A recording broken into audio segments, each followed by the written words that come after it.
Welcome to the Simply Love Jesus podcast, where we show you what it means to love Jesus and love people. I'm Durante, and I will be the host today. So I'm sure many of you have been hearing about, Chat GPT and AI and all that stuff. So I want to ask you guys, what are your thoughts on that? Would you ever, especially for you, Caleb, would you ever use Chat GPT to create a sermon or something like that? Or I think someone actually used it to create a generic worship song. It was actually kind of dope. Yeah. I would say it's a very cool and interesting thing. AI. I think we had a photographers meeting about AI, and we were talking about how it won't necessarily phase out the photographers and videographers, but people that are so heavily graphic designers, it kind of, if they don't get ahead of the curve and learn how to work with it and use it the correct way, it kind of will phase them out. Because with AI, it creates, you've seen it with the trend, and creates different characters and all that kind of stuff. You just pay a subscription to some app. But what I see where AI fails is that it's not perfect. It only does what you feed it. So the creative or it's not the yet. engineer. It's not perfect yet. Well, no, I talked to an AI, crazy and ironically enough, I ran into a person that runs the AIs with his company. It was at a local coffee shop, and we had an in-depth conversation. I asked him all of those questions. He was like, it's really like a college intern. It only does what you tell it to do. What a slap to all the interns out there. He's like, it does what you tell it to do, and it does what you feed it. So it's only as good as you program it to be. Yeah, it's the same thing as a computer. It's back in the day, 90s, people was like, oh, computer's gonna take over the world. It's like, it's only as good as, it's programmed to be. Yeah. It's gonna fail. But that's one thing, you just have to learn to work with it, know its limitations. Don't let that be an excuse for a lack of creativity or lack of purpose behind whatever you're creating. But allow that to make you more efficient. Yeah. Not be one of the people who's like, oh, AI this, and I'm not going to use it. It's like we said in our meeting that the people that learn how to use it now are going to be 5 to 10 years ahead of the people that want to finally succumb to it and learn it 5 years later. It's like, oh, we already know how to work with it. Yeah. And we already know how to use it to our benefit. I feel like anything that's put on this earth is especially technology-wise and stuff you use, it's from God. God's gifted man into creating those things. And you just have to, it's just like with social media. You just have to use it the correct way. Yeah. Yeah, that's a good point. Olivia, you got thoughts? Actually, I don't have any thoughts on this. Okay, I don't really know a lot about AI and what was it? You should try GHP? to just GTP? ABC, I don't know. Oh, Chat GPT. GPT? Yeah. Okay. It's pretty much like a. There's a bunch of them out there though. Gotcha. Well, go ahead. I'll do my research on it. Yeah. But I don't. You could just try an AI bot and just try make it write you a song and see how you like it. Okay, we'll see. Because it comes up with all sorts of things. Yeah. So I work for the Renaissance Festival on the weekends. Captain Silly Beard and my beard's purple and a bold purple outfit. It's fun. But one of the things that I do is I have a show where I teach kids how to be pirates at the Renaissance Festival. It's a really cute show, really fun. But one of the things that I do is because you're getting paid to be a Disney character essentially. You're literally getting paid to from the moment the festival starts to the moment it closes, you are in character the entire time. You're trying to transform this whole festival to make it feel like you just jumped back in time to this Renaissance fantasy period. And so everything you do, every person you interact with, you don't break character the whole time. You are in character all the time. And so one of the things that I do is I have a bunch of back pocket little stories. If I ever tell you the time that me and me crew, we have this whole thing. And so I went on the AI thing and I had it tell me a story about Captain Sillybeard and his pirates. And it pulled a whole story that was pretty darn awesome. Wow. And so I've used a couple of them. Yeah, and I was I've saved a couple of those. I'm going to use these. This is great. So that, but then also I like typed in a bunch of stuff. I just wanted to like see what all I could come up with. And I got, of course, like you want to get real spiritual. You're like, all right, let's see how good you got it. All right. So I've typed in what is the gospel? And so it came out with a pretty solid answer. Like I was pretty blown away. Like I said, I was like, just tell me what does the Bible say about this? And it pulls out like some great stuff. I'm like, it's pretty impressive, honestly. Yeah. I think the challenge that will be with like AI in general is diligence. I think the challenge is going to be people trusting just whatever it spits out, that they're not going to put in the due diligence to actually know. Because the only reason I know that it's solid is because I know better than a robot. Like I know the Bible better than this AI thing will ever spit out. Yeah. So I can affirm how consistent, how solid this is. But you got a young kid who's just trying to, type out a paper and just spits it out or whatever. And they just pull out, they have no idea how accurate or inaccurate it is. And so I think the challenge will be to do these things yourself. And I think, it sounds super silly, but you remember the movie WALL-E? Mm-hmm. So I think it puts the temptation, they'll get closer and closer to that kind of reality where people are just, everything is done for them and they just, sit back and do nothing. Mm-hmm. I think that could be a real temptation. I don't know if it'll go to that far of an extreme, but enough of an extreme that it would affect education on some level. Right. So. So we would love to hear your thoughts about this too. Yeah. Yeah, what do you think? Are you gonna go iRobot on us? I would love if someone made an AI called Skynet. I think that'd be dope. That'd be fun. That'd be pretty dope. But I don't know, man. I think AI is going to kind of redefine how we think about. I think it's actually already redefining how we think about relationship, right? And how we connect with other people. Because like songwriting, writing essays, all of those things are actually just ways we build relationship with people. It's like, here's a part of myself that I want to share with you, whether it's intellectual or spiritual or whatever. You're sharing a piece of yourself. So it's like, now we're living in an age where you can ask an artificial intelligence to say, hey, can you write this essay for me?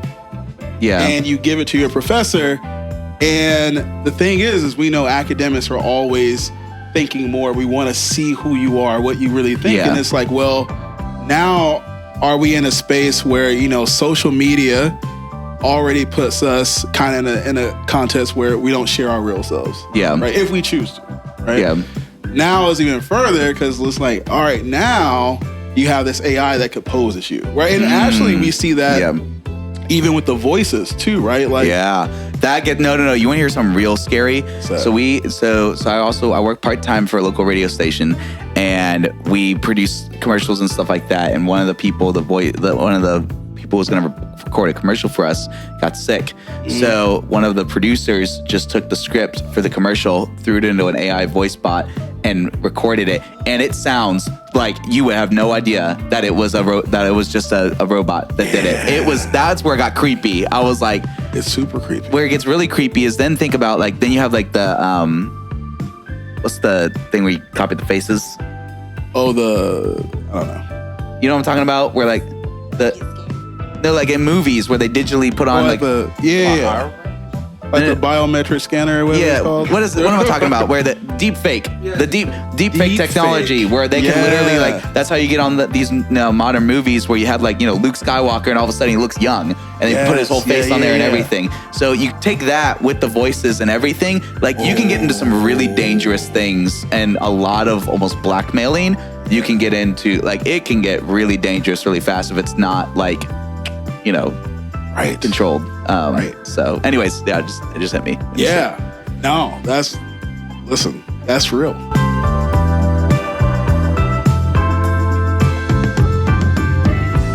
So, summer is a time where people start, dating and getting out there to get the summer body going and all this stuff. And it's a time for new relationship, right? Spring, summer, a time for new relationship. And so I kind of wanted to just jump off of that and ask you guys, who was your first summer crush? Oh, wow. Yeah. Who was your first summer crush? Ooh, that's a good question. Does it have to be somebody that we know? No, it doesn't have to be. No. Oh man, who? What? Oh, I remember. Okay. I remember my first summer crush. I won't say her name, obviously, but it was this girl that was in our youth group, and we've been friends for a while, and we'd known each other for a while, and it was just like one of those things where we saw each other literally all the time, and then all of a sudden it's a very classic, almost literally like the girl next door kind of thing, whereas literally like you go through puberty, all of a sudden like you have a crush on somebody, but it became this thing where it was like I had a crush on her, but then I didn't because as I got older I would date somebody, but then when that happened she had a crush on me. And then she would hate somebody, and I would have a crush, and that was like a back and forth thing that we didn't talk about. We never actually like dated or anything, but it was like one of those things we talked about later in life. But yeah, I always remember that because it was a lot of back and forth emotions. It was. I remember that a lot. And so that's I haven't thought about that in a long time. Wow, that's kind of cool. Anyone else? Go ahead, You just skip right over. you don't have a summer crush? I'm still thinking. So I can't think of an actual summer crush person that we would know or that I would know personally. I'll say mine was more of a celebrity that I had a summer crush on. So no, it's definitely gonna be Zac Efron. Oh yeah, Zac Efron. I was a huge High School Musical girl. Loved it so much. I had the soundtrack. I had a High School Musical birthday. Love that. And Zac Efron was my crush That is our generation for a while. Yep. Yes. Yep. Yes. Yep. It's a good analogy. Yep. I like that. Well, literally, because that movie, the High School Musical is our generation's Grease. Literally, because the movie is exactly the same. Right. Think it's literally the same plot. It's literally boy who meets this girl when he's away from school, and then he's the really popular boy, comes back and fakes who he is because he likes this girl, but he doesn't want to be outcasted by his friends. But eventually, the girl changes him so that he becomes and does both worlds. Like literally, It's the same. yeah, it's to the point that some of the scenes are almost exactly the same too. It's uncanny, but I love that. High School Musical is amazing. What about you? How you, Adrian? Summer crush. I don't know. I guess when I was in pre-K. You started early, bro. I don't know. This girl. Some girl, he about juice box. This girl. I guess it was this girl I liked or had a crush on. It was just doing like. It was like child daycare, or it was some kind of one of those popular child daycare franchises. I don't know. I didn't get her attention, but she was. I think we spent time around each other just as friends, and then like she started like spending more time like with another guy and ride the little bike with him. So I didn't really like that. So I took a pan of like water and dumped it on both of them. Wow. You were that kid. My man had no coping skills. That was I love that. That's hilarious. Yeah. That's the way to handle it right I there. love that story. That's amazing. So I want to ask you all a question. I know it seems like, except for you, both of you didn't get a chance to really connect with your summer crush. But what drew you to them? Like why did you have a crush on them in the first place? Even in pre-K.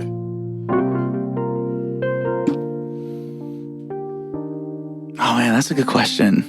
Part of it is just proximity. Mm-hmm. Proximity, familiarity, consistency. Mm-hmm.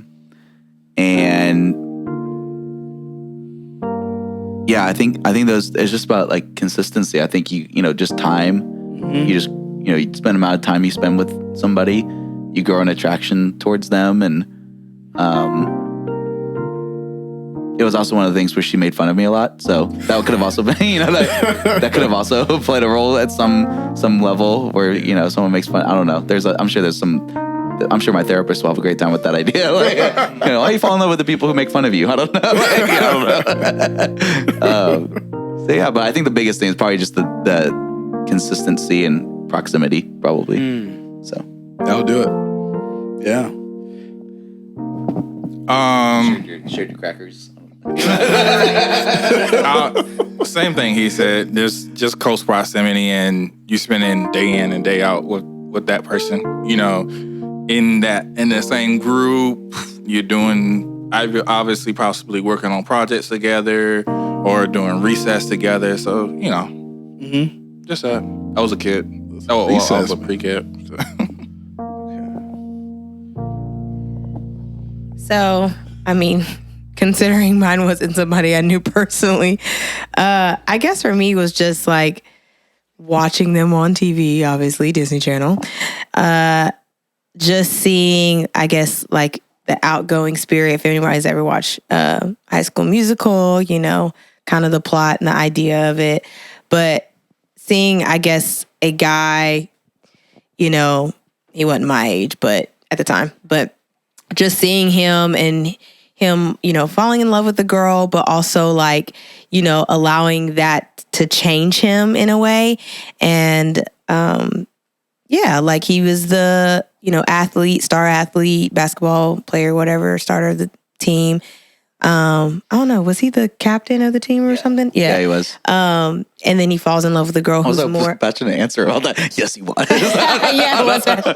So, and then he falls in love with a girl that is more into music and theater and all that stuff. And so he kind of, because of his connection relationship with her, he begins to kind of dive into that realm too, which, you know, he could sing, so wasn't too hard. But he starts to embrace it, I guess, is another fun way. fact, that first movie, he wasn't actually the one who was singing. Really? Yep. I always wondered that. Yeah, so I wondered if it was his voice or not. The second and third movies, he was singing. He was singing, Okay. and he could sing in the first one, but I don't remember the exact reasons. But Why? no, it was actually I know somebody. Vanessa sang. Yes. Yeah. But for some reason, it was that first movie. It wasn't actually his voice. Got They you. had a different I thought voice. that was his voice. Yeah. But it also sounds was in familiar elementary enough. school. That's the thing. Like you listen to the second and third one, it sounds similar enough. to I it. don't remember the exact reason. Reason why? Yeah. But I just know that. But anyways, yeah. You know, I love to sing. I love music. So I was like, the guy that could sing, oh, I want that. But that I was in elementary school, so. But yeah. So I guess just watching that and seeing watching a relationship kind of unfold, really, but it was the story. Yeah, it was the story and the narrative beautiful. that was put in front of you. Yeah. So, yeah, that's it for me. It seems like for most of us,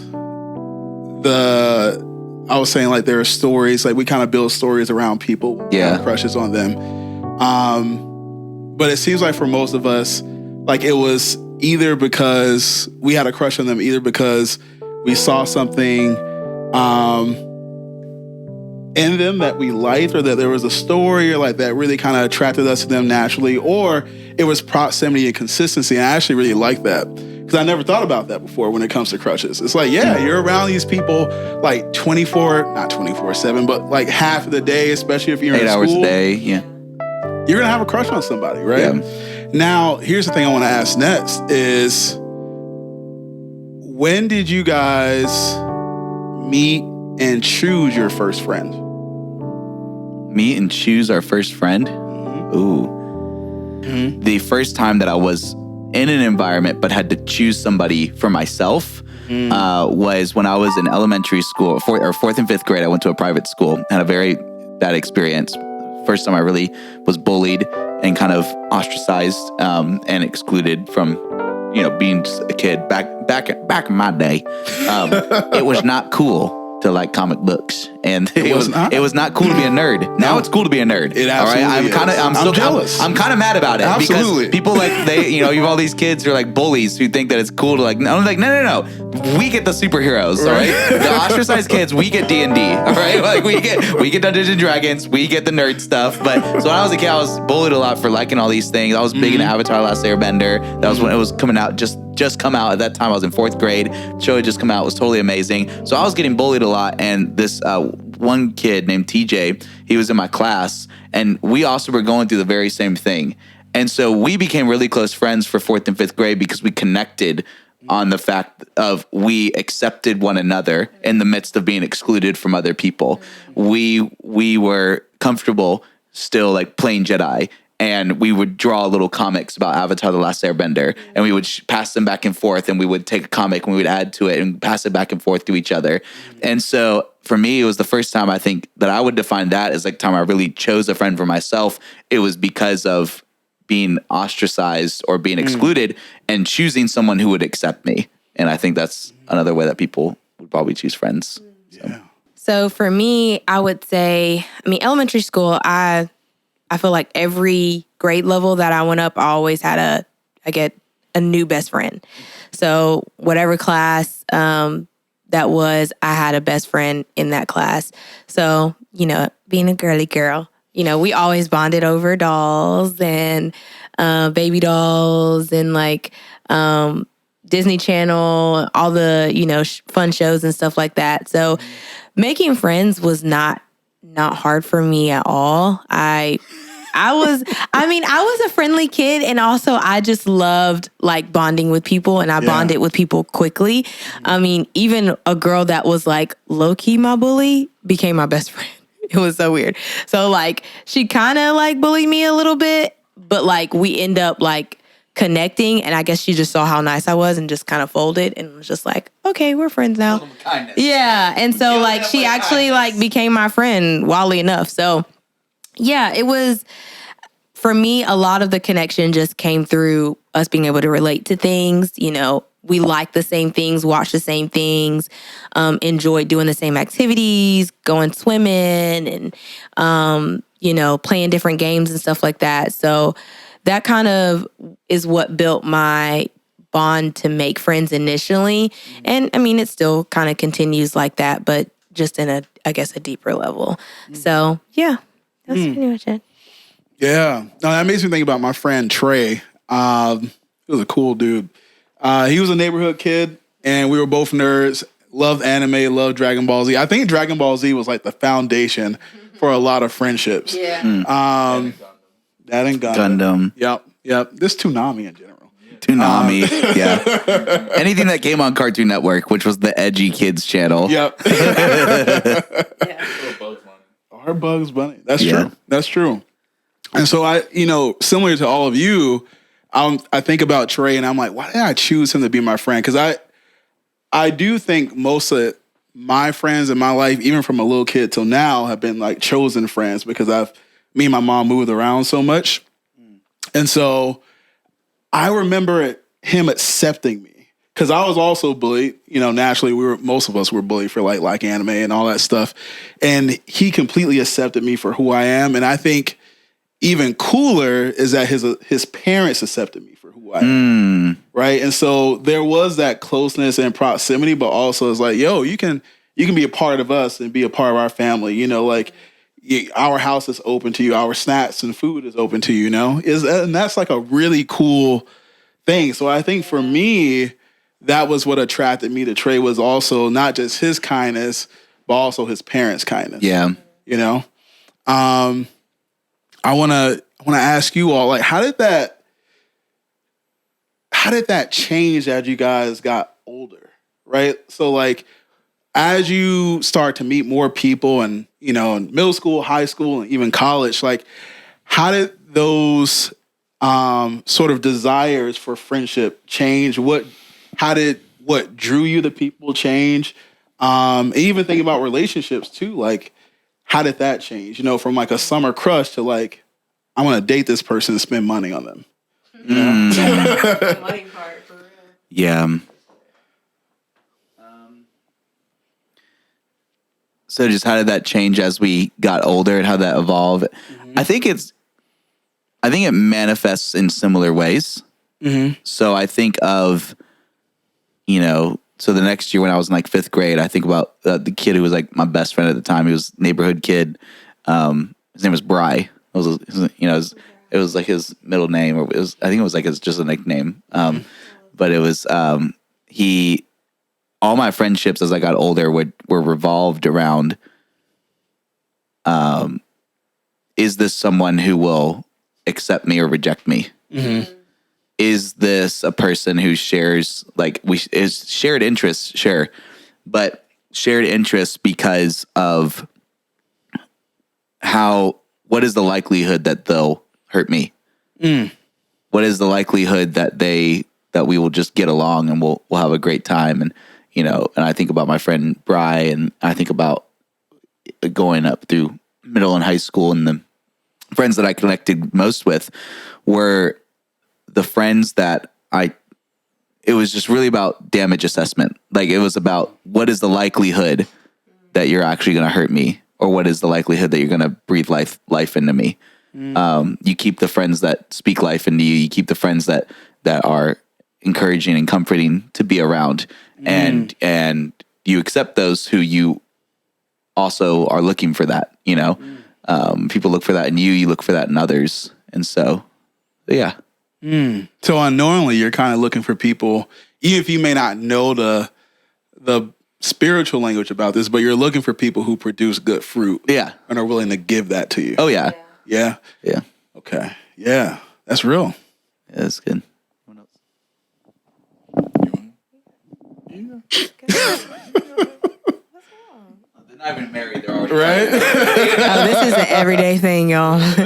So for me, how friendships, relationships have evolved or grown as I've gotten older is really just me being able to not necessarily all about like relatability, like, oh, we have this in common, we have that in common. It's more about like, how can we serve each other? Like, how can we love on each other? And a lot of it has to do with proximity. Yes, for me it is.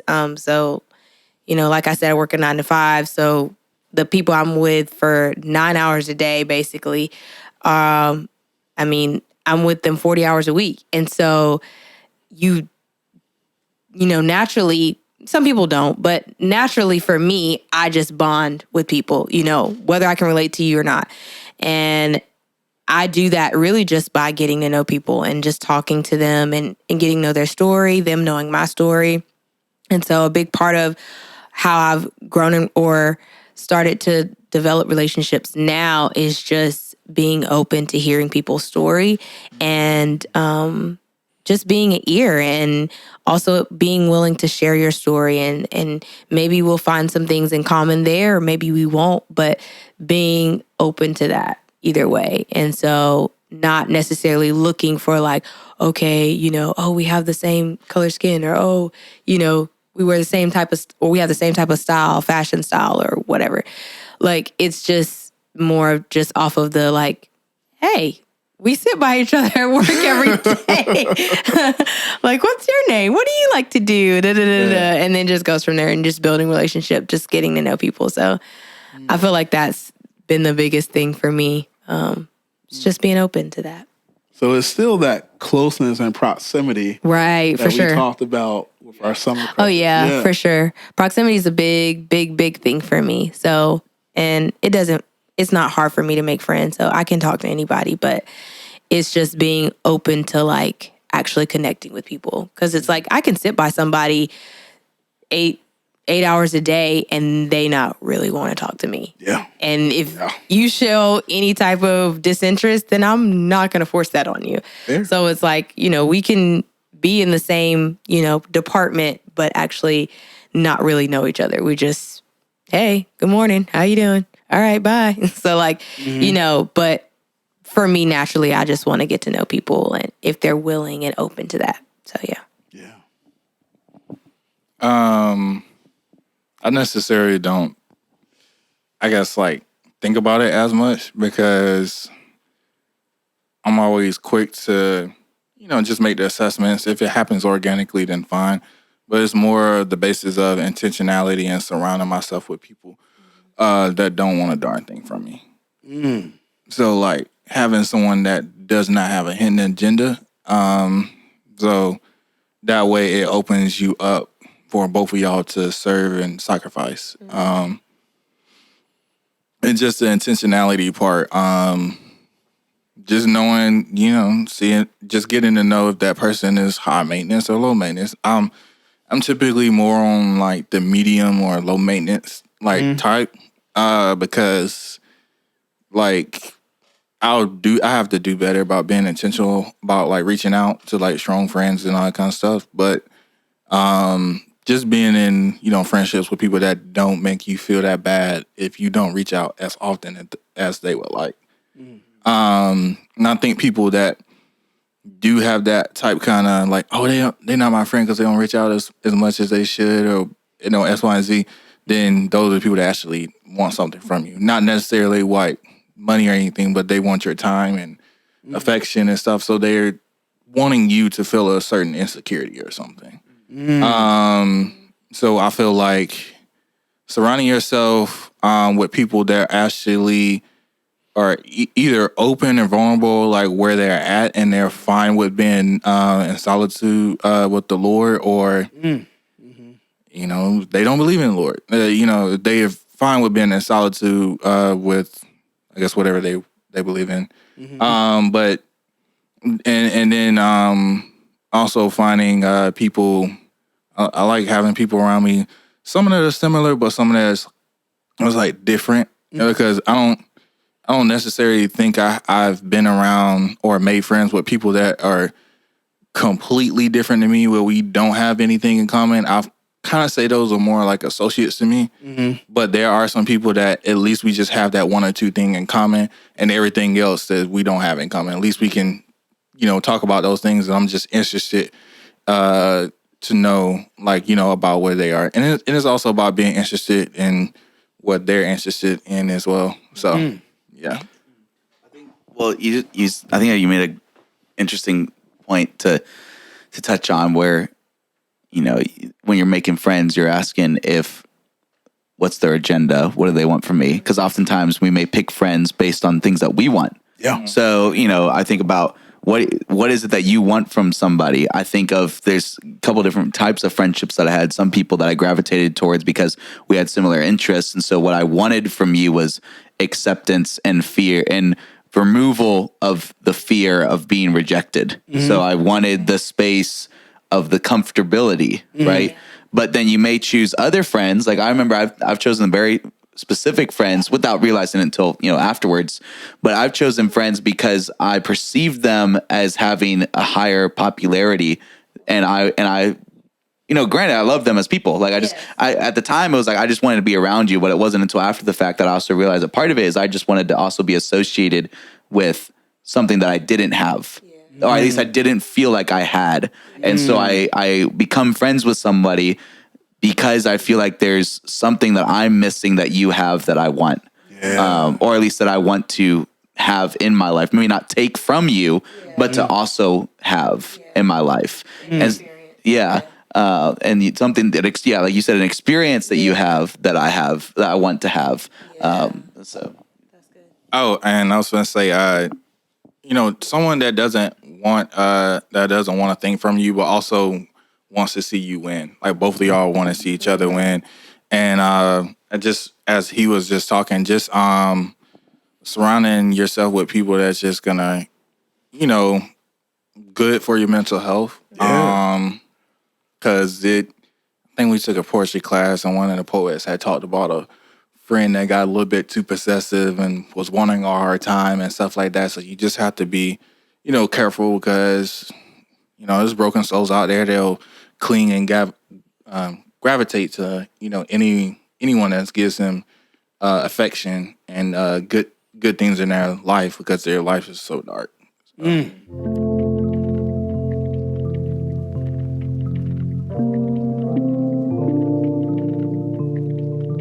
All of you brought up the fact that, like, as we're growing up from like these cute kids who are like have these like summer crushes, and we're like admiring them from afar because they look cool or they can sing or whatever.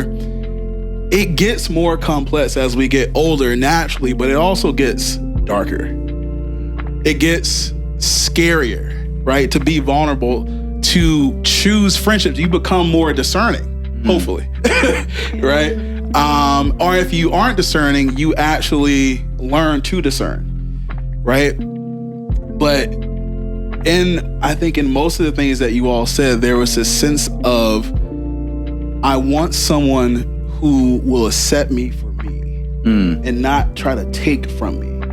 right? Not try to hurt me, right? And I want to kind of dive into that, right? Relationship, as we get older, is almost like it's a high stakes game in some sense, right? Where we all want to win, right? We want to be with the people who are popular, right? And have power and prestige and influence. And at the same time, we want people who accept us for our whole self, right? Sometimes those two things don't mix, which is okay. I want to ask you all, right? As you kind of grew and as you were growing into friendships and relationships, this is a deep question. What were the low points? And how did it impact you? I can actually start. Yeah, go for it. So I remember for 3 years I was depressed, like incredibly depressed, same rumination, depressed and anxious at the same time. It was quite the combo. And I woke up with the same thought all the time. And I remember searching for friends and choosing friends who I think really had beautiful hearts, and wanting a lot from them, right? And it got to the point where two of my friends eventually just stopped talking to me, right?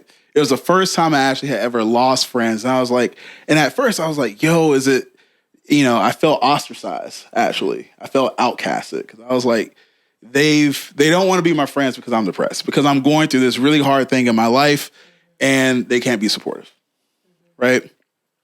And it made me, for a while, very, very careful about who I let into my life, right? And also it made me very protective, right? And I would say the same thing happened with our common thing. We used to serve at a church together. And again, there was that kind of like, there was someone that you really looked up to and that you hoped would, be the person you thought they would be, and then they weren't, right? And then you kind of go back into your shell, right? And I'm sure many of you have probably felt that when you've gone to churches, or maybe with your parents or with your other friends in your lives, spiritual leaders, where you thought they were going to be something, and maybe they were that thing for a season, and then they just stopped, and you felt abandoned, right? I went through that, and it deeply changed me for a while until something happened, and I'll save that for later. So that was my low point, is just losing friends while I was in this dark space.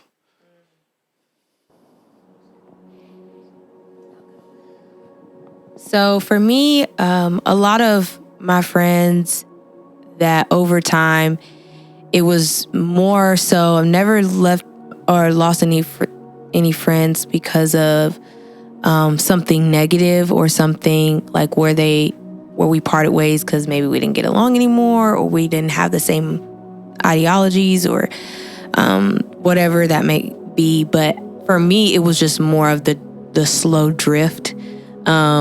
And that's typically just because of location, where we are in life. You graduate high school, going to different college than your friends, and, you talk a little bit as you're, at freshman year, top of freshman year, and then just over time, just slowly drifting. And I see that progressive movement in every one of my, like, from middle school to high school, from high school to college, from college to adulting, whatever you want to call it. You're adult in college, but like from all of those stages, you just watch. I've seen a gradual drift just to friendships, and a lot of that has to do with just not talking anymore, not reaching out as much, or bits and pieces, or the reach out is like, hey, happy birthday, or, Merry Christmas, Happy Easter. And that's pretty much all you hear from them. And then eventually that fades. So it's just that, like, losing that closeness with that person, and not being able to be around them, see them, and just really not being intentional, neither party, so me or the friend, being intentional about connecting and staying connected and, communicating. So in a sense of it being a low point, in the moment it was a low point, but I mean, I'm just a big believer that everything happens for a reason.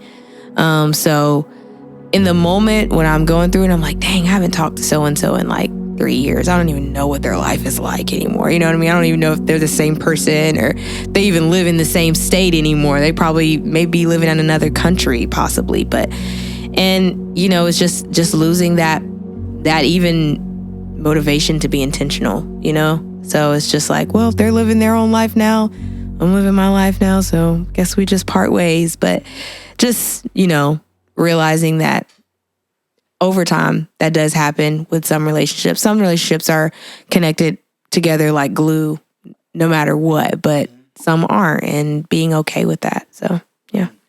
When I was a junior going into senior year of high school, our high school ministry, we had a huge shift because of some transitions in leadership with our youth pastor and stuff like that. And we had grown our student ministry for really quickly. Like in the course of about a year and a half, we had gone from 50 high schoolers to 500 high schoolers. And that was because of just evangelism and discipleship. And we had been discipled, and us as students, we're just on fire for Jesus, and we're just going out and ministry. And we just kind of had this movemental, explosive thing. And then just out of nowhere, the rug got swept out from under us. And so in the midst of that kind of crisis, a lot of students started leaving. Adults were kind of paralyzed with what do we do, yada, yada, yada. And I was, at that point, was kind of in charge of all of our student leaders, and I was very involved. I was a homeschool kid by this point. And so after, 4th and 5th grade, I was in private school, but went back to being homeschooled. So I had all the time. So a lot of my time was spent with our youth pastor. And so when that transition happened, I ended up stepping in and filling in a lot of these pastoral leadership roles. So I was teaching regularly. I was ministering to our students. I was taking students out to coffee all the time. I was, for lack of better words, I was the unofficial youth pastor. And that's why even till this day, a lot of the adult staff and other pastoral staff that were there, that are still there at that church, still refer to me as I was one of the youth pastors, even though I wasn't a paid staff member. I didn't, any of that stuff, but I fulfilled those roles. I sacrificed a high school experience. I don't know what it was like to be a high school kid. My whole years were ministry all the time. So literally, like, some of my friends, if they're going off, they're going to parties, they're doing these things. My life was literally work at our local church, coming in, working, helping out with the adult staff, working, trying to figure out areas that need help, areas that need fixed, because it wasn't just our student ministry, but I also go help with like the younger kids as well, because there's holes that were filled that needed filling there, worship leading here, worship leading there, speaking here, speaking there. And then also outside of that, guest speaking at local FCAs. And then on top of that, I had other ministries that I was helping. There, an independent organization that was like a retreat called Vida Nueva. So it's a young adult, the whole nother thing. But so like for my summer, for example, like I was going out and helping them. I was traveling to different states and speaking at these different camps for that, to the point that then we would plant one of those camps in Jamaica. Like, for like one summer, we'd go to Jamaica for like 2 weeks and we'd plant one of these camps out there. So like my whole world, it was hard because for my peers my age, I didn't have a high school experience. I at some level I just felt out of place, because with these experiences, they're having a high school experience. I'm not. I sacrificed that, but I wanted to do that, But at the same time, the adult relationships, they have kids. So I feel like the people that could relate to me on the questions that I had as a leader, and having, wrestling with some of these Bible questions, I'm trying to teach these things and trying to study scripture. I mean, I was reading scripture literally every day. By the time I graduated high school, I had read the Bible cover to cover 7 times. Like because I had all this responsibility that was put on me, and I wanted to rise to that occasion. I wanted to know that I was very adamant about, like, I don't care how old I am, I will do this just as good as the guy before me, regardless of how old I am. So I was adamant about studying, reading, getting it all right, putting it together. So I had all these questions, all this knowledge, all this stuff. And the people that I felt like I could relate to on a spiritual level, who could wrestle with those questions, they had their own lives, they had their own kids, they were older than me. And my peers, we could talk about that, but at some level, you can't connect fully. Mm-hmm. So it was a very lonely time within that, and that was something I still struggle with to this day, and still trying to almost recover from in my own way, and how that affected me later in life, even when I went to college and all that stuff. Yeah. Caleb, man, thank you for sharing that. I actually want to highlight what you said about loneliness. I believe there have been studies consistently showing that in this moment in time, this generation of people are some of the loneliest people on the planet, right? And when I've heard you all talk, for you, Liv, I wonder, like, as people drifted out, that created a gap in your life, right? Those friendships, and there was a lack of affection there. And so we want to fill in those gaps, right? And sometimes that leads to us doing really toxic things like befriending people or dating people that we should not be dating or we should not befriend. Story of my life. But at the same time, when I hear your stories and what we've been talking about, I could assume that relationship is foundationally important for all of you. Back to that topic of loneliness, right? God said in Genesis, and actually you can correct me if I'm wrong, up until that point, everything that he created was good. Mm-hmm. And then God says something very interesting. After he made Adam, and Adam named all of the animals and did all the nomenclature, all that cool stuff. And God paused for a moment and he said, it is not good for man or humans to be alone. Mm-hmm. It was the first time he said something was not good. Mm-hmm. Yeah. That's super important. I want to dive into that today, right? This topic of being separated or isolated or lonely, right? Because we want something to fill in that gap. We search for affection all the time. And God clearly created us to be in community with one another. He's even in community with himself, right? As a triune God. So it's a part of us. Relationship is a part of who we are. God created Eve to solve that issue, right? To give him a companion that had proximity to him. Yeah. Right? Because God was in heaven. And so someone was on earth, right? And God clearly is everywhere, but there was a physical person on earth who was constantly with him. Eve gave him that closeness, right? They had similarities. They both had flesh. They both looked similar. Flesh of my flesh, bone of my bone. All the things we've been talking about when it comes to our crushes, all the way to our friendships, were present in that relationship with Adam and Eve. Yeah. Right? So it's funny that stuff shows up even in pre-K. Yeah. Right? That type of yearning, right, comes out. And so they're getting along just fine. They're doing their thing. And then something happens. Someone comes along. Who's that person or being? The serpent. The serpent. Yeah. And what does the serpent want to do according to Jesus? Wants to distort. Or to deceive. Deceive. Right? And so he goes to Eve and he says, he tells her a half truth, right? And in some sense, this is a relationship that's being built, right? And sometimes we have those relationships too. And he tells her, God said, I truly tell you, right? If you touch and eat of the tree, or was it touch the tree? Let's find out what somebody wrote thousands of years ago.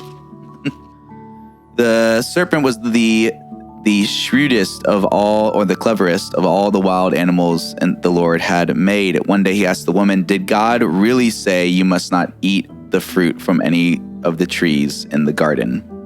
And then, of course, we may eat fruit from the trees in the garden. The woman replied, it's only the fruit from the tree in the middle of the garden that we are not allowed to eat. God said you must not eat it or even touch it.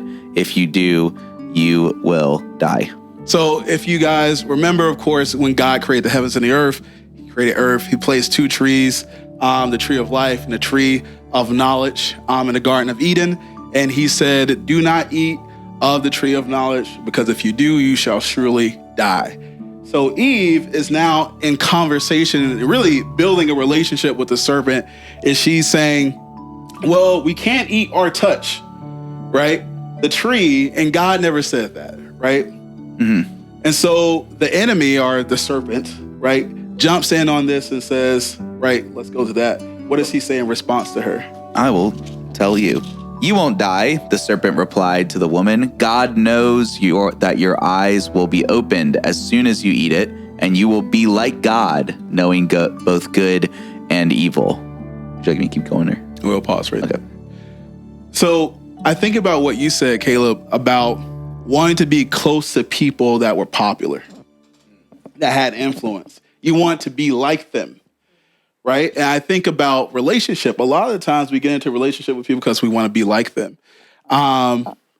Real fast forward, and it makes sense, right, that Eve is like, well, I want to be like God. There's nothing wrong with wanting to be like God, so let me do it, right? Let me actually get closer to God by eating this fruit. And then she does, right? Everything is okay for now. And then she says to her best friend, right, on the planet, Adam, hey, he was, eat this fruit. I mean, he was standing right there, you know? Yeah. So that's the other thing. That's what people don't understand. He was literally right there the whole time. Even though the dialogue records the serpent and Eve, it literally says, then she gave some to her husband who was with her, and he ate it too. But interestingly enough, also to kind of add on to what you're talking about, so when the serpent says you'll be like God, knowing both good and evil, it says the woman was convinced. She saw that the tree was beautiful and its fruit looked delicious, and she wanted the wisdom that it would give her. So Proverbs chapter 4, there's this theme of wisdom is tied with trees. In Proverbs chapter 4, it says wisdom is like a tree of life. And so it creates this theme, this idea that these trees, they represent wisdom. But within that, what is wisdom? It's applied knowledge. But wisdom, what does that mean? It means control. Whose control do you want? Your control or God's control? You know, and that I think plays a role within this as well. And so after they eat, we know the story. We have the introduction of sin into the world, right? What does that sin do? What's the impact of them eating the fruit? Death. Death. Yep. Death. Because we see that, you know, that's why the very next story in this is Cain and Abel. So, yeah. But what's the impact of sin on the relationship of Adam and Eve? Yeah. Or it's the desire for control. It's to have dominion over one another, just to control each other. And it creates this shift, this separation that is symbolized. The Adam and Eve are not just representations of the first humans. They were also symbolic to the representation of heaven and earth, or at least them in their relationship with God. So God would obviously be in the realm of heaven, and the people, represent the realm of earth. And that's why the humans were the last ones that were created. So in the very last thing that is then spoken on that creation account is the two will become one.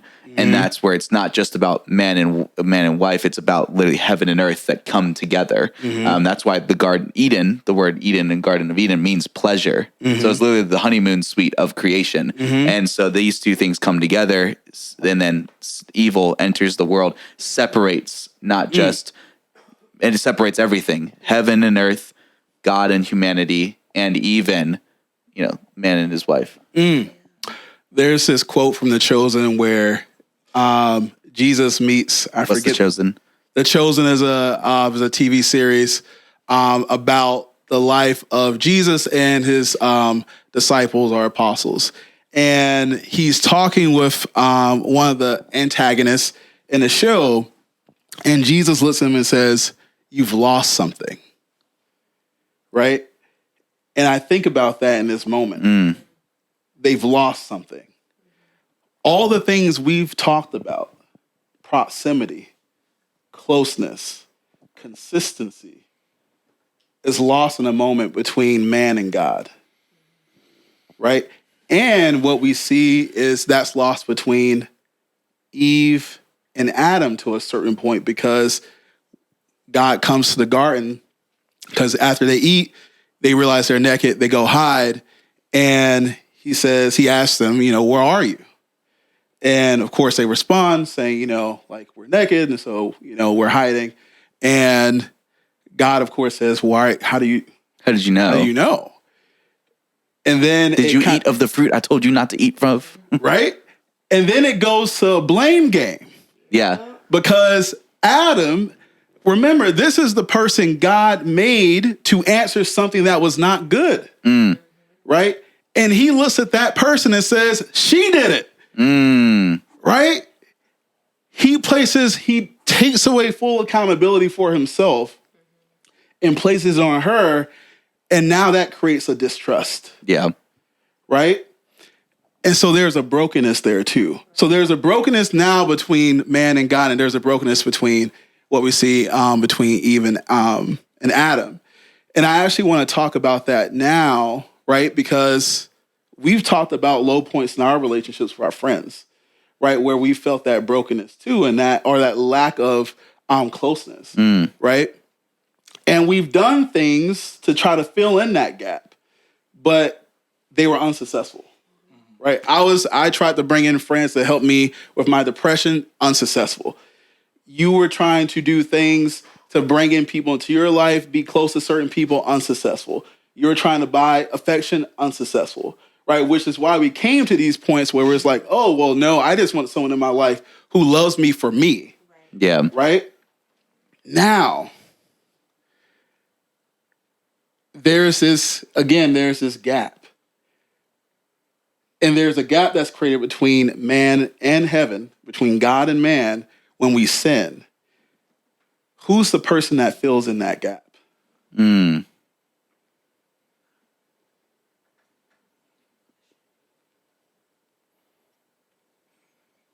Between God and, Who's the person that came in to fill in the gap between God and man? Jesus.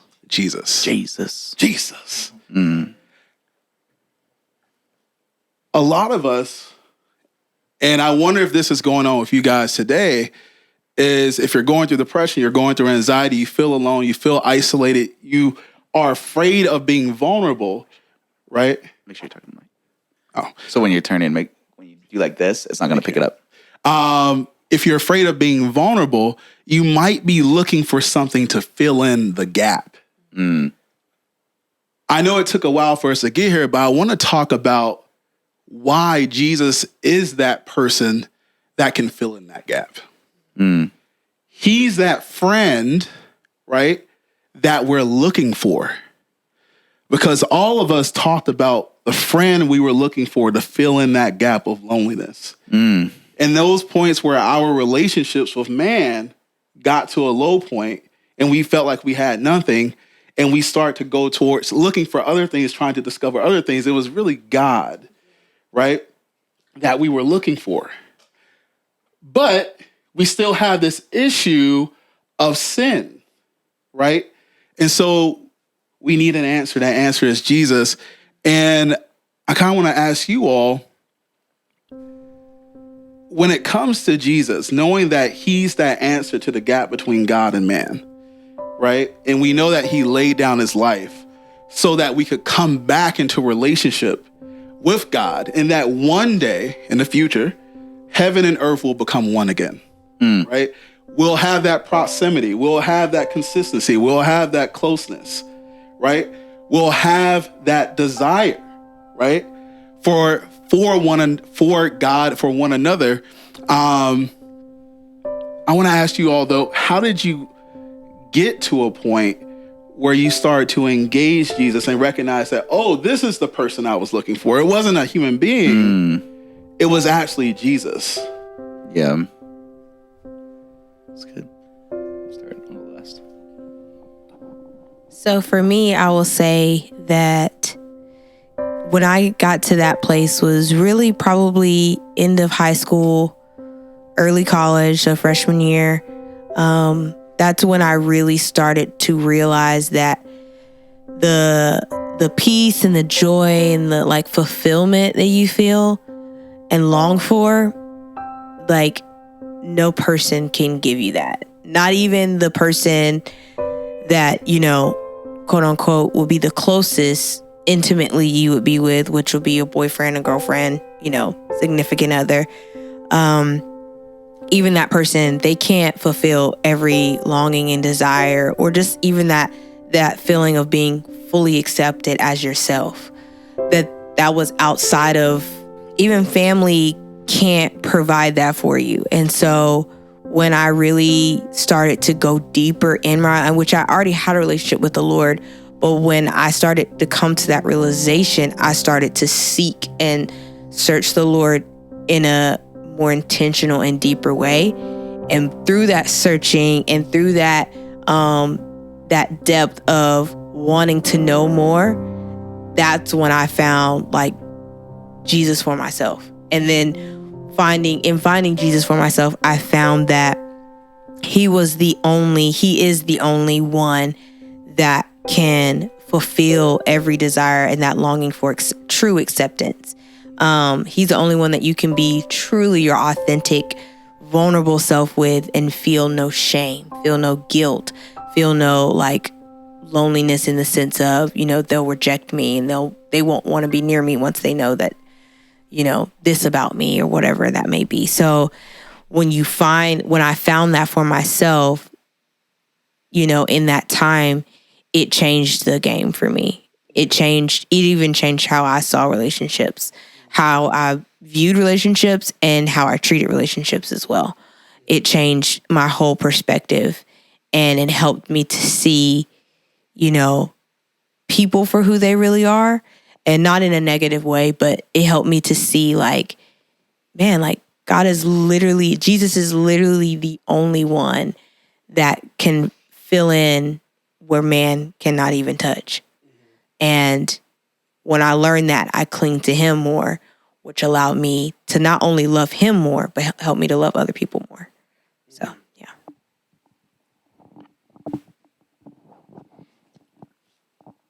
So I don't know if this is the correct answer, but necessary.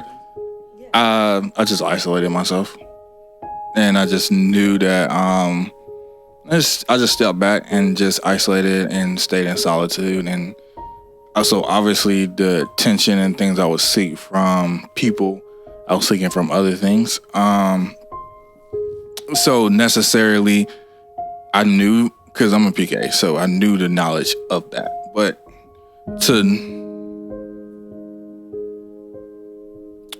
I guess to know it is a different thing intellectually than actually to like fully embrace it, because my struggles or relational issues I've ever had with God or Jesus is always tied to the men that I look to in my family or in my life in general. So it's always been something that's always ongoing, but to know like in my heart instead of my head as an intellectual is I believe just getting up here in Atlanta, maybe it was 2019, kind of right before the pandemic. Met someone that invited me back to their church because I was just longing to get back into church because I know I needed Jesus, but I wasn't necessarily looking for community because I've grown accustomed to just, being around associates and stuff like that. And I necessarily, that longing for being around people was being filled by something else. So I just was like, I'm cool.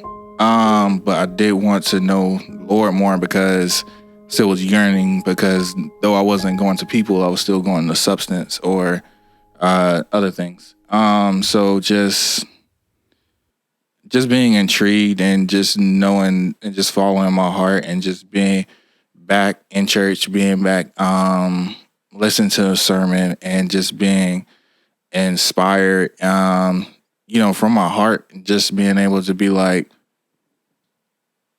I want to follow this. And I guess even before that, my actions of that spoke to that. So some of the spontaneous trips to waterfalls and stuff I would do, it was heart provoked. So I wasn't necessarily it's a good and a bad thing. I necessarily wasn't thinking with my head. I was more so thinking with my heart, and was just like, this is what I want to do. So I'm gonna go do it. So yeah, just when I realized it in my heart, it was around 2019. So yeah. I would say for me, it was when I was in late middle school.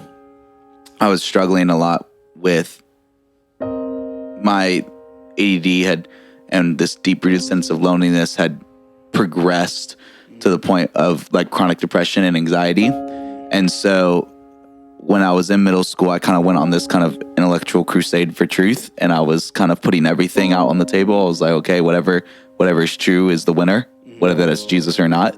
And so I was reading into Buddhist texts. I was reading into is the Quran, Islam. I was reading atheist tech books, and I was watching videos from everything. I was looking everywhere.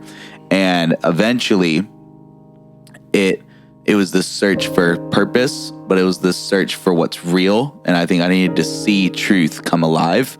I needed to see the fruit of that truth come alive. And so, watching different things, reading a bunch of different things, meeting different people, constantly having conversations with people. And eventually it brought me full circle back to Jesus when I actually got to see it come alive. And I had this little nudge that just,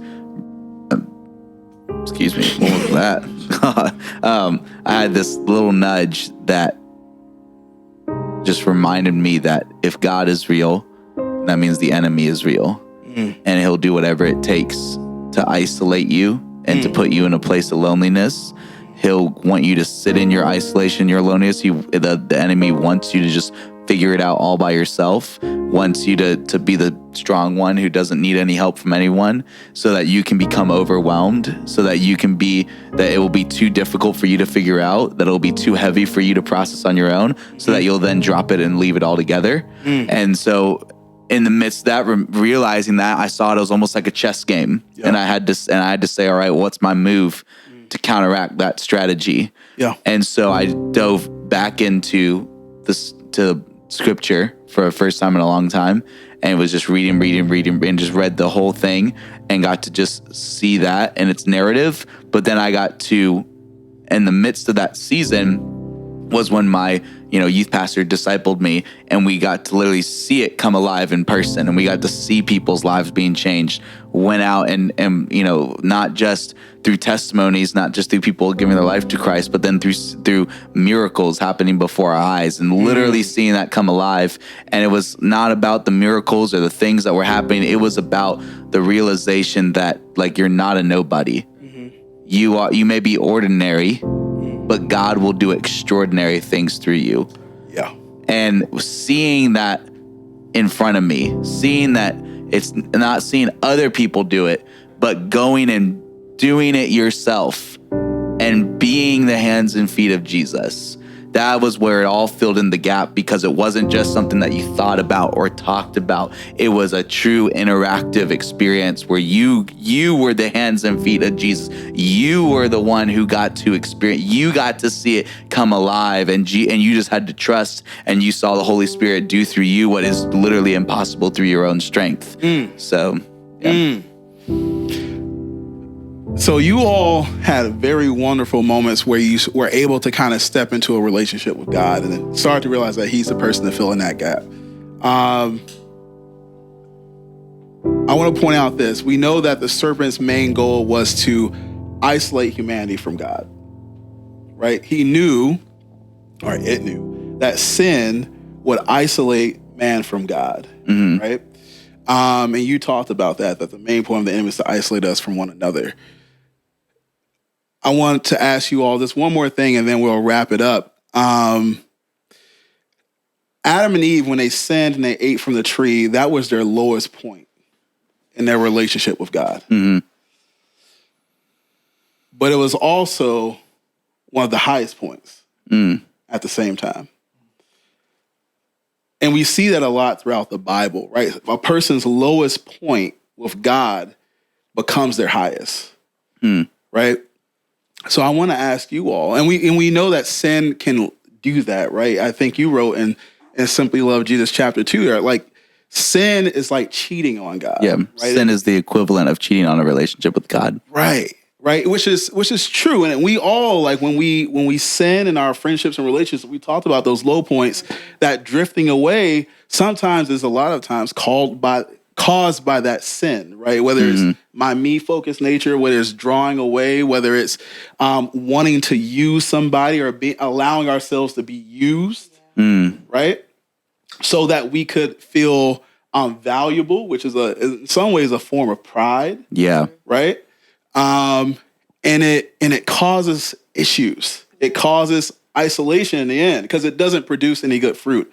So I want to ask you all, did you all have a low point with Jesus? And if you did, how did you get back to him?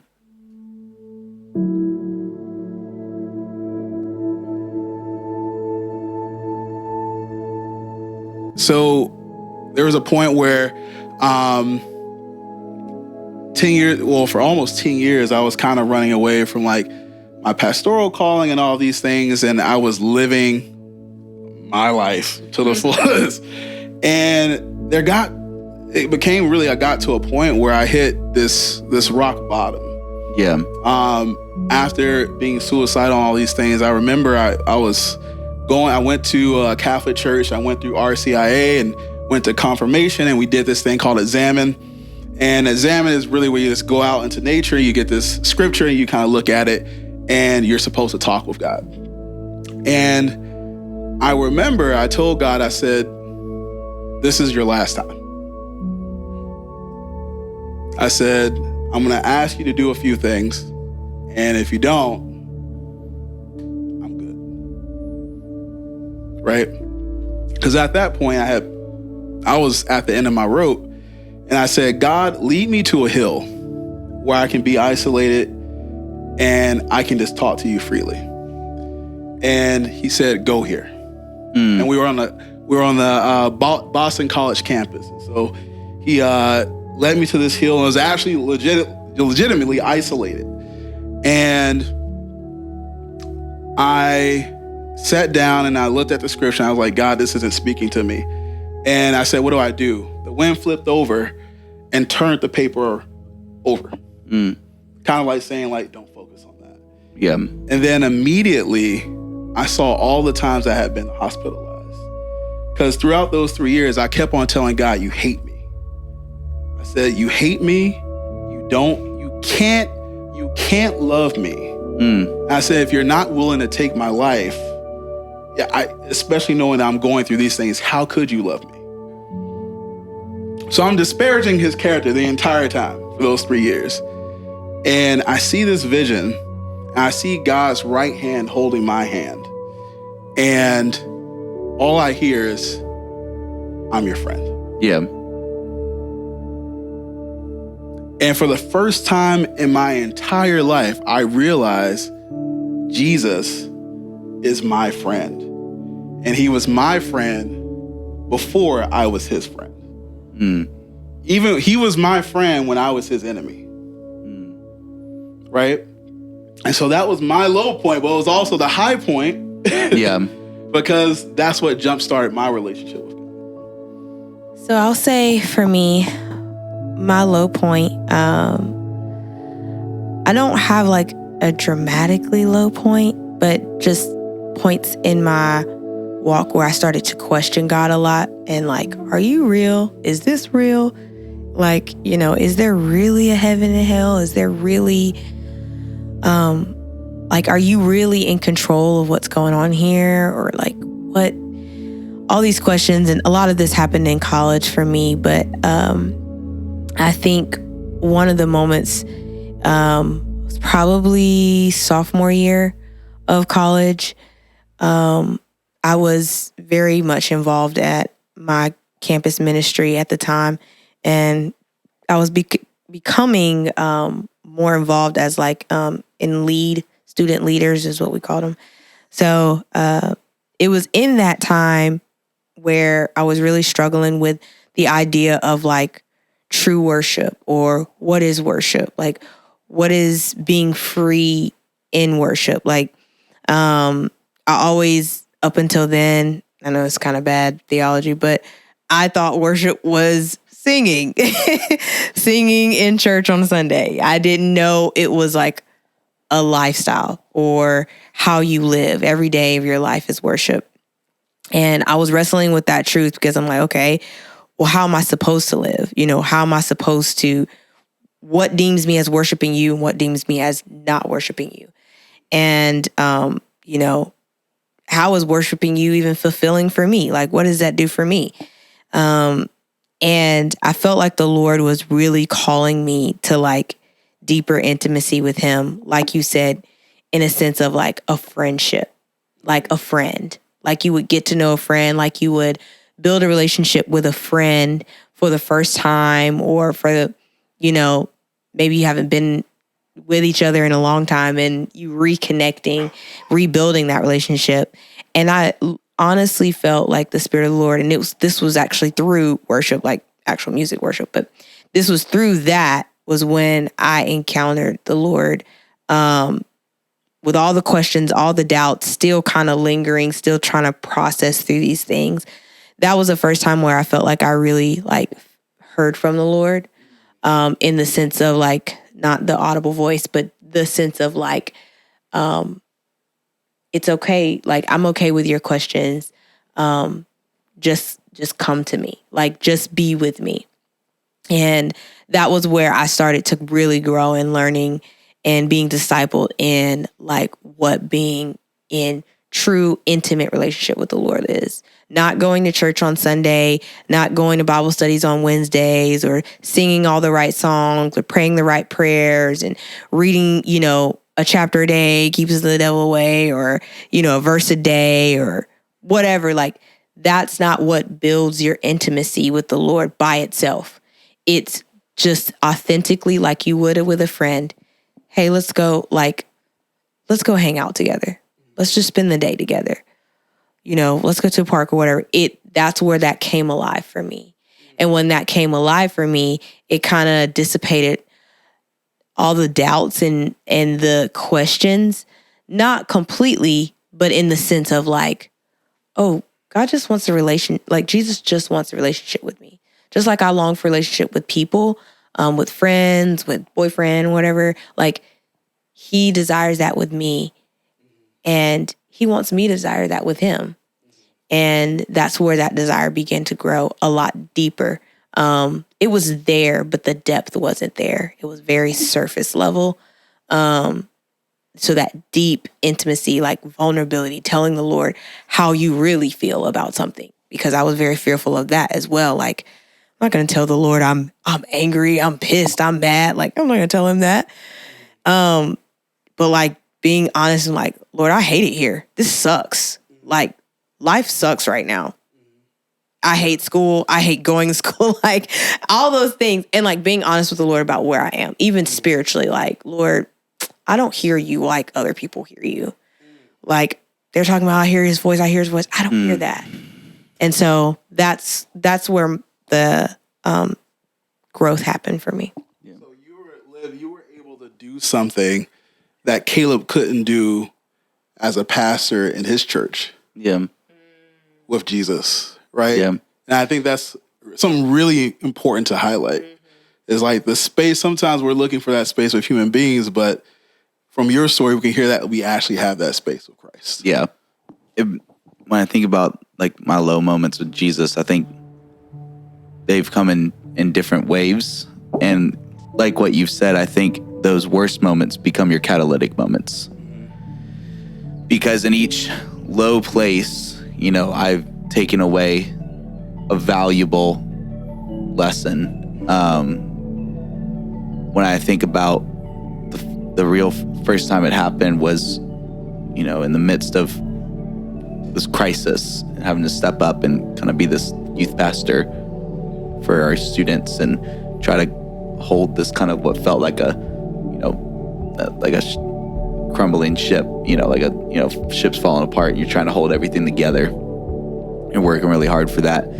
And it was not long after God had given me the vision for, you know, Simply Love Jesus. Before that, it didn't have a name. It was just this thing that God had given me. And I was like, what is this? Like, what do I do with this? And it was at that time where it all kind of came to a head, and I was struggling. I was kind of at this pit of loneliness. I was struggling with a lot of things, and it was in the midst of all of that where you just felt totally isolated and alone, and like by the same time, it feels like the weight of the world's on your shoulders, that I really believe like God had spoken to me and just said that one phrase that continued to develop the rest of Simply Love Jesus. And I just heard God speak, and he said, the first step to simply loving Jesus is understanding that Jesus simply loves you. And when I wasn't able to accept that for myself, and I was able to recognize just how much Jesus loves me, and I was able to put my suffering in perspective to his suffering, and that continued to happen in multiple ways, but that was like the first time that really happened, is to be in that place of just isolation and loneliness, to be in that place of confusion and frustration, to be in that place where it all doesn't make sense, but at the same time you wonder if there's something wrong with you. And that's where Jesus met me. He said, like, the first step to simply loving Jesus is understanding that Jesus simply loves you. And then it just takes you on that spiral again, the idea of that question. And that question was put on my heart. And what does it mean to simply love Jesus? Every time I ask that, it takes me through that journey again.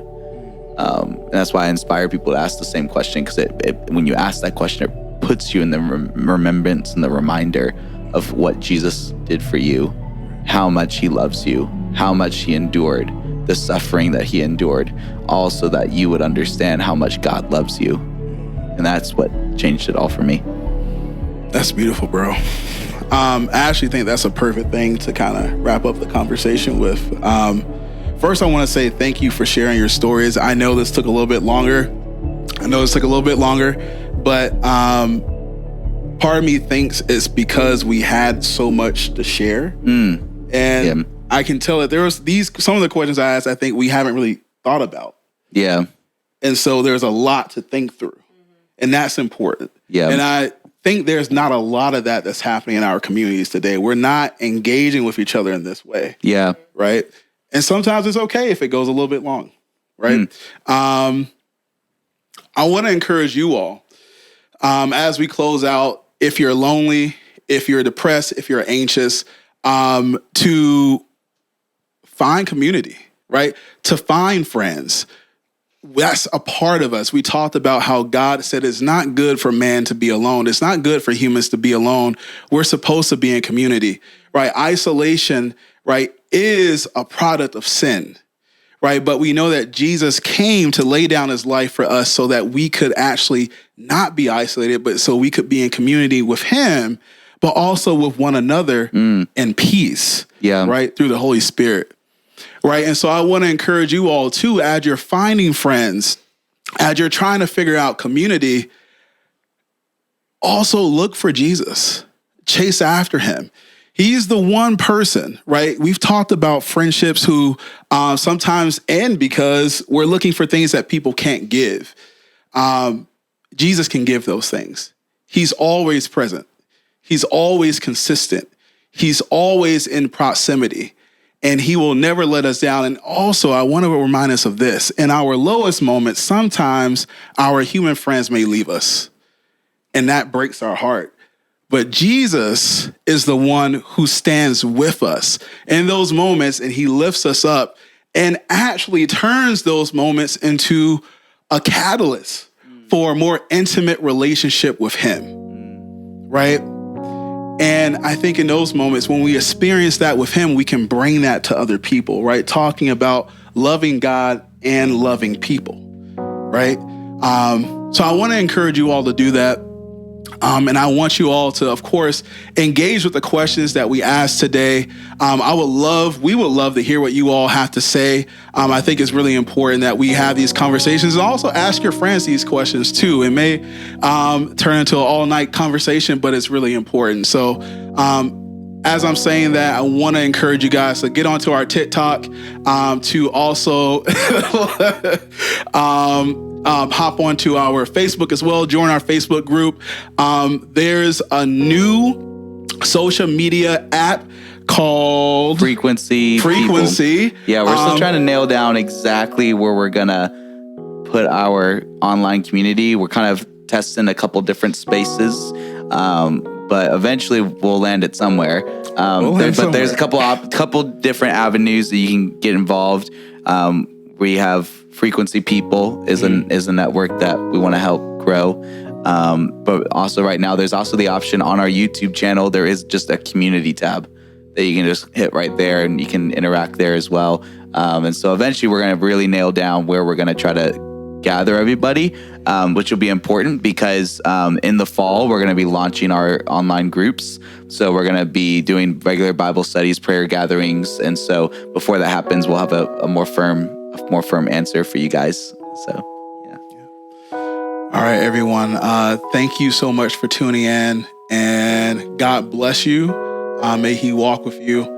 And again, I pray that you all find a community that you're looking for, and I pray that you find community with us at SLJ.